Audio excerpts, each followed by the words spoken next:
తెలంగాణ సాధించుకున్నప్పుడు తర్వాత తెలంగాణగా కొత్తగా రాష్ట్రం ఏర్పడినప్పుడు ఒక మిగులు రాష్ట్రంగా ఉంది. బాకీ అనేది వాళ్ళు బాకీలో ఉన్నారు. ఎందుకంటే తెలంగాణని బాకీలోకి నెట్టింది 7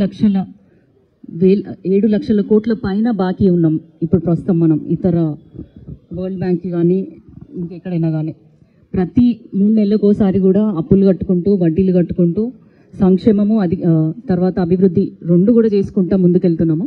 అయినా కూడా ప్రజలు చూస్తున్నారు అన్ని. అయినా కూడా కాంగ్రెస్ పార్టీ ఏం చేయలేదు, కాంగ్రెస్ ప్రభుత్వం ఏం చేయలేదు అని చెప్పి లేనిపోని అన్ని సృష్టించి బాకీ కార్డ్ అనేది వేయడము చాలా దారుణము, అన్యాయము. వాళ్ళు ఒక విధంగా చెప్పాలంటే ఒక్కసారి ఓటమికి ఎమ్మెల్యేలు అందరూ వాళ్ళ దాంట్లో ఓడిపోయినాక వాళ్ళ పార్టీ అధికారంలో రానప్పుడే వాళ్ళు బీజేపీకి మొత్తము సరెండర్ అయిపోయినారు.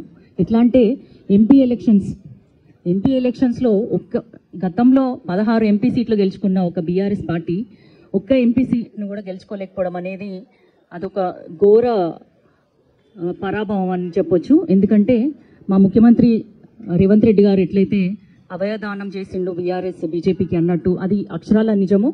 అది అప్పటి నుంచి వాళ్ళు మొదలుపెట్టినారు బీజేపీకి సరెండర్ అయిపోయి తెలంగాణని, ఏదైతే తెలంగాణ కోసం మేము ఏర్పడినామని చెప్పుకున్న పార్టీ తెలంగాణని తాకట్టు పెట్టి వాళ్ళ కేసుల నుండి వాళ్ళు బయటపడడానికి బీజేపీకి పూర్తిగా సరెండర్ అయిపోయి పూర్తిగా వెనక నుంచి మొత్తం సపోర్ట్ చేసి ఒక్క డిపాజిట్ కూడా రాకుండా వాళ్ళకి దాదాపు 8 బీజేపీ ఎంపీ సీట్లని ఇవ్వగలిగినారు.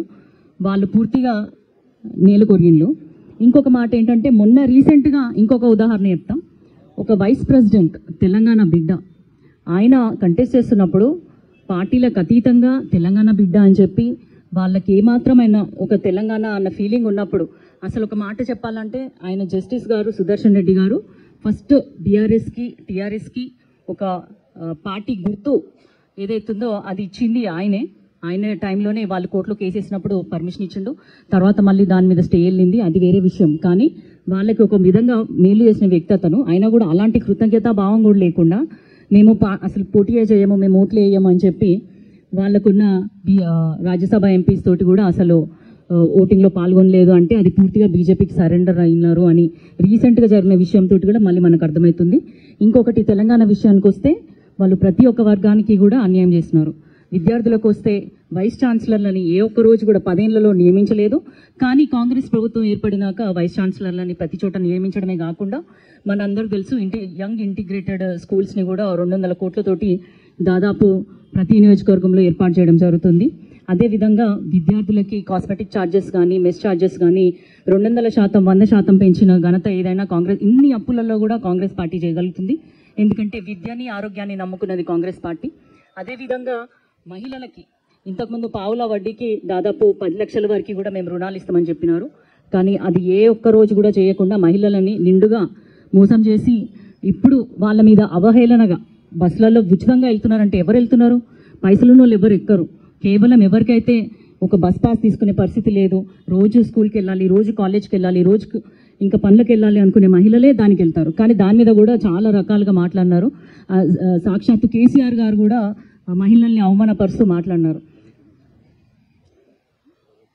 ప్రైవేట్ యూనివర్సిటీస్లో కూడా ప్రతి వర్గానికి ఇప్పుడు ఎస్సీలని దళితుల్ని ముఖ్యమంత్రిని చేస్తా అన్నాడు. కానీ ఇంకా తప్పని పరిస్థితిలో ఒక ఉప ముఖ్యమంత్రి పదవిని సృష్టించి దానికి ఒక దళితుల్ని పెట్టినాడు. 3 ఎకరాల భూమి, ప్రతి చోట కూడా ప్రతి ఇంటికి ఒక ఉద్యోగం.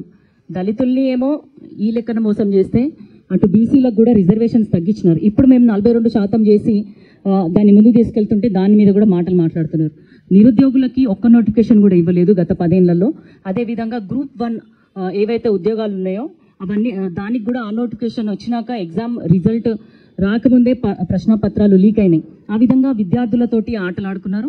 ఇప్పుడు మా ప్రభుత్వం వచ్చినాక దాదాపు 60,000 ఉద్యోగాలు ఇవ్వడమే కాకుండా ఇప్పుడు మొన్న రీసెంట్గా కూడా గ్రూప్ 1 ఉద్యోగాలు ఇవ్వడం జరిగింది. వాళ్ళ మీద కూడా అబాండాలు వేస్తున్నారు. ఏంటంటే డబ్బులు ఇచ్చి ఉద్యోగాలు కొనుక్కున్నారు. అలాంటి పరిస్థితిలో 10 ఏళ్ల నుంచి చదువుకున్న పిల్లల్ని అట్లా అవమానించడం చాలా బాధాకరమైన విషయం ఇది. ఇంకా చూసుకున్నట్టయితే సామాన్యులకి ఒక్క రేషన్ కార్డు కూడా ఇవ్వకుండా 10 ఏళ్ళు గడిపినారు. డబుల్ బెడ్రూమ్ ఇల్లు కూడా అన్నీ కూడా శిథిలావస్థలో ఉన్నాయి. గడ్డి అదంతా కూలిపోయే పరిస్థితిలో ఉంటే వాటిని కొంచెం రెనోవేట్ చేసి డబుల్ బెడ్రూమ్ల ఇళ్లతో పాటు ఇంద్రం ఇండ్ల ఇస్తున్న ప్రభుత్వము కేవలం కాంగ్రెస్ ప్రభుత్వం మాత్రమే. ఎప్పుడో నేను 10 ఏళ్ల కింద విన్నా ఇట్లా ఇందిరమ్మ ఇల్లు ఉన్నాయని, మళ్ళీ ఇప్పుడు ఇందిరమ్మ ఇల్లు అనేది నిజం కాబోతుంది. అది ప్రతి ఒక్కరికి, రైతుల విషయానికి వస్తే కూడా వాళ్ళ భూములు లాక్కొని రైతు బంధు అని చెప్పి 1000 ఎకరాలు 100 ఎకరాలు ఉన్న వాళ్ళకి కూడా డబ్బులు ఇవ్వడం జరిగింది. అదే కాకుండా ఓపెన్ ప్లేసెస్ యూనివర్సిటీస్కి కానీ, తర్వాత ఖాళీ జాగాల్లో, ఖాళీ మైదానాల్లో కూడా వాళ్ళలో కూడా రిజిస్టర్ చేసి రైతు బంధు ఇచ్చి ప్రజాధనాన్ని అంత దుర్వినియోగం చేసిండు.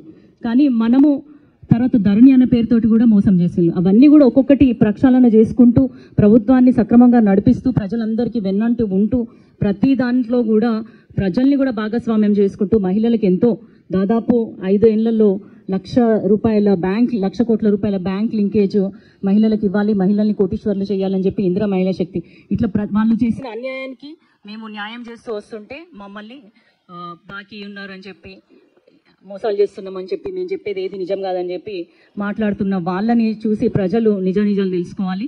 అందుకోసమే ఈరోజు మేము బీఆర్ఎస్ డోకా కార్డు తీసుకొచ్చినాము.